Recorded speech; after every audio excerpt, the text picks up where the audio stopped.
7 मुहर्रम को पानी बंद हुआ था, 8 बंद रहा, 9 बंद रहा। 9 को हज़रत इमाम हुसैन असर की नमाज़ पढ़ के ख़ीमे के दरवाज़े पर बैठ गए और ऐसे ही तलवार का टेक लगा लिया।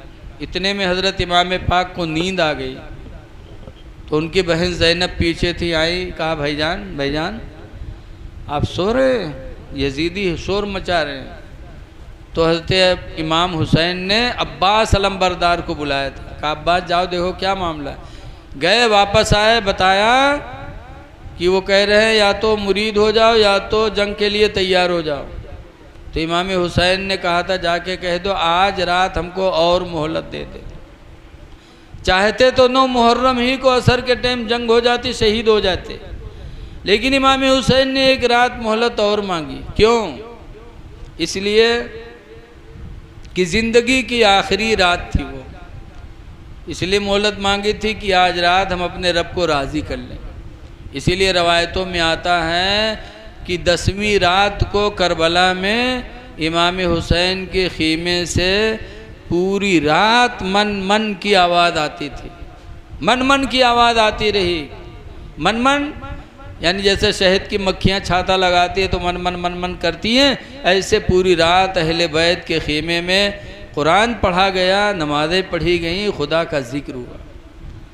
और आज हम लोग वो रात पाते हैं तो नमाज़ों को भी छोड़ते, दोस्तों के साथ गली कूचे में टहलते, और औरतें भी हमारे तुम्हारे बीच में होती, लड़कियां भी बीच में होती। हमने उस रात को खुशी की रात मना लिया। ऐ लोगों, यकीन जानो वो रात अहले बैत के ख़ीमे पर किस तरह गुजरी हो, अहले बैत पर किस तरह गुजरी होगी। सबको यकीन था कि सुबह होते हम शहीद हो जाएंगे, और हम लोग उस रात को खुशियां मना रहे हैं। इसलिए आशूरे की रात अल्लाह दे तो उसकी कदर करो। एक वजह और थी कि इमाम हुसैन ने 9 को जंग क्यों नहीं किया। 9 को जंग कर लेते या मुरीद ही हो जाते हमरे आपकी तरह, लेकिन मुरीद भी नहीं हुए। आजकल तो जैसे मुरीद वैसे पीर, बोलो न मुरीद के आखिरत की फ़िक्र है न पीर की फ़िक्र है। पीर का नजराना दे तो चले जी हैं, न उनसे मतलब तुमरे नमाज के न रोज़ा के। बताओ, आते हैं तो 10-10 मुरीद उनके पांव दावत, लागत है कि 100 बीघा जोत के अब तब आवत हैं। अल्लाह जाने का दबावा करत हैं।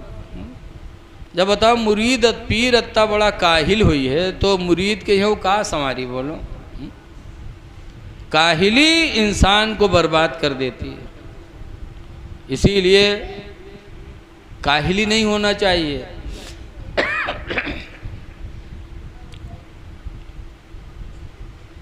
एक वाक़िया है कि 2 ठोरे काहिल रहे तो जात रहा है, काहिल के साथी काहिली तो बनी। 2 ठोर काहिल जात रहे, रास्ते में एक बैरिक बिरवा देखिन पकी पकी बैर लाग रहा है तो दोनों के नीचे लेट गए। चलो लेटा जाए, कोई यही तो हो सकते है, तूर के खवाई दी तो दोनों लेटे।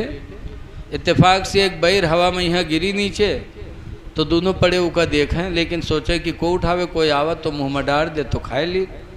इत्तेफाक से एक मुसाफिर जा रहा था तो दोनों देखें तो उका बुलंद के इधर आ इधर, तो गवा कहिस का बात, तो एक ठोर कहीं सी बैरिया उठा के हमरे मुँह में दे दे, तो उठा के रख दी सू, तो कहीं जाए लाग। तो फिर भी पुकारत, कहाँ जाते रे, इधर आप कहीं का है, कहीं नहीं बीवा हमरे मुँह से को निकाली रे। तो वो लौटा 2 लात मारी, इसके सारे बियो मुँह से नहीं निकाल सका तो दोसर का काहिल कहा था और 2 लात मारी का। अब हमरे मुँह पर कुत्ता मुँह तत रहा है तो इसे कह रहा है भगाए दो, तो नहीं भगाई रहा, और 2 लात मारी का। अब बताओ, ऐसे ऐसे जब काहिल होंगे तो अपनी ज़िंदगी में क्या तरक्की कर सकते हैं। काहिली बर्बादी का बहुत बड़ा ज़रिया है। आज मदरसों में जो बच्चे काहिल होते नहीं पढ़ते तो बस ऐसे वैसे करके या तो पढ़ाई छोड़ देते, अगर मौलवी हो ही गए कहूँ तो वही देहात में यहाँ कहूँ मस्जिद में गए प्याज रोटी खाते हैं और महीना 2 महीना पढ़े, 10 दिन के तनख्वाह पे फिर भगाई दिए जाते हैं। काहिली बर्बाद कर देती है किसी भी मामले में हो। तो जब 10 मुहर्रम पाओ तो काहली न इख्तियार करो, खूब नमाज़ पढ़ो, उस रात को खूब तिलावत कुरान करो और करबला वालों का तस्वुर जहन व दिमाग में रखो। इंशाअल्लाह उनकी मोहब्बत हमारी तुम्हारी बख्शिश का सरमाया हो जाएगी। इमाम हुसैन ने क्यों 9 मुहर्रम को शहादत नहीं कबूल की? इसलिए कि उनको इंतज़ार था 10वीं तारीख का। 10वीं तारीख को यौम आशूरा का दिन, उसको कौन सा दिन कहा जाता है?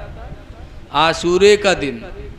आशूरा अशरा से बना, अशरा के माने 10, मतलब है कि मुहर्रम की 10 तारीख को 10 नबियों पर अल्लाह ताला की बहुत बड़ी बड़ी नेमतें उतरी। मुहर्रम ही की 10 तारीख को हज़रत आदम अलैहिस्सलाम की तौबा कबूल हुई। मुहर्रम की 10 तारीख को हज़रत सुलेमान अलैहिस्सलाम को पूरी दुनिया की बादशाहत नसीब हुई।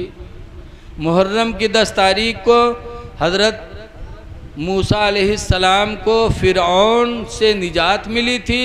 फ़िरौनी दरियाए नील में डूब गए थे, मूसा अलैहिस्सलाम को उनसे निजात मिली थी। हज़रत ईसा अलैहिस्सलाम को मुहर्रम की 10 तारीख थी, हज़रत जिब्रील ने ऐसे ही ज़िंदा आसमानों में उठा लिया था। आज भी ईसा अलैहिस्सलाम आसमानों में मौजूद हैं। मुहर्रम की 10 तारीख को हज़रत नूह अलैहिस्सलाम की कश्ती रजब में चली थी, दुआ मांगी थी अपने कौम की तबाही की कि अल्लाह 950 साल हो गया तबलीग करते करते और ये ईमान नहीं लाए, अल्लाह तूफ़ान भेज दे सब हिलाक हो जाएं। तो पानी का तूफ़ान आया था, 6 रजब से पानी चला था, पूरी दुनिया में पानी पानी, यहाँ तक कि खाने काबा भी टूट गया, पूरी दुनिया गर्क हो गई थी। 6 महीना कश्ती चली थी पानी पर। मुहर्रम की 10 तारीख को जूदी पहाड़ पे जाके रुकी थी और खिचड़ा बना था, सब लोगों ने खाया था। मुहर्रम की ही 10 तारीख को हज़रत यूसुफ़ अलैहिस्सलाम को कुआं से निकाला गया। मुहर्रम ही की 10 तारीख को हज़रत यूनुस अलैहिस्सलाम को मछली ने निगल लिया था, तो मुहर्रम की 10 तारीख ही को वो मछली यूनुस अलैहिस्सलाम को दरिया के किनारे आके उगल दिया था। मुहर्रम ही की 10 तारीख को हज़रत इब्राहीम अलैहिस्सलाम पर आग को बागीचा बनाया गया था। 10 नबियों पर बड़ी बड़ी रहमतें नाजिल हुई थी मुहर्रम की 10 तारीख को। तो हुसैन भी उसी दिन की तलाश में थे कि हम भी शहादत उसी दिन को ले जिस दिन अल्लाह ने अपने नबियों पर 10 रहमतें नाजिल फरमाई। और जब मोमिन नेक तमन्ना करता है तो अल्लाह ताला उसे पूरा फरमा देता है। बहरहाल इमाम हुसैन रदी अल्लाह ताला अन्हु के रुफ़क़ा शहीद हो गए, बच्चे शहीद हो गए करबला में। ज़ैनुल आबिदीन 22 साल के बच्चे थे, बीमार थे। जब इमाम हुसैन जाने लगे जंग में तो ज़ैनुल आबिदीन ने कहा था कि अब्बा, भाई लोग दुनिया से जा चुके, हमें भी इजाज़त दे तो हम भी जाके शहीद हो जाएं। तो इमाम हुसैन ने गैब की बात बताई थी। क्या बताई थी? गैब की बात। कहा था ज़ैनुल आबिदीन बेटा, तुम्हें शहीद नहीं होना है, दुनिया में सैयदों की नस्ल तुम्ही से चलनी है। तुम शहीद हो जाओगे तो दुनिया में सैयदों की नस्ल किससे चलेगी बेटा?